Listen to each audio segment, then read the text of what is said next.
ભીખુદાનભાઈ મારા દાદીમાં અમૃતમાં, એ તો મેં પણ જોયા, દાદા પણ હતા, તો એ કાળો સાડલો જ પહેરતા. આ તો મારા ઘરની વાતો. અને એક દિવસ મેં પૂછ્યું કે માં, અમે માં કહેતા, માં.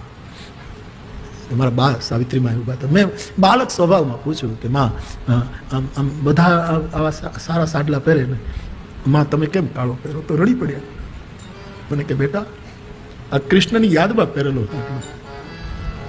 કારણ કે ઉપાસના તો મારી પરંપરા રાધે કૃષ્ણની છે. મૂળ તો આ તો રોટલો આનો ખાઈએ છીએ, બાકી મૂળ ધારા તો રાધા કૃષ્ણની છે. ઘણા લોકો કે આ કામળી બાપુને કોણે આપી? મારી દાદીમાએ આપી. કોઈ માએ નથી આપી, કોઈ ધર્માચાર્ય નથી આપી. આવી ઘણી વાતો ચાલતી હોય. અમે આપી કાળી શાલ. ક્યારથી બાપુનું ઉપડ્યું, મારું ઉપડ્યું તારું બેસી ગયું.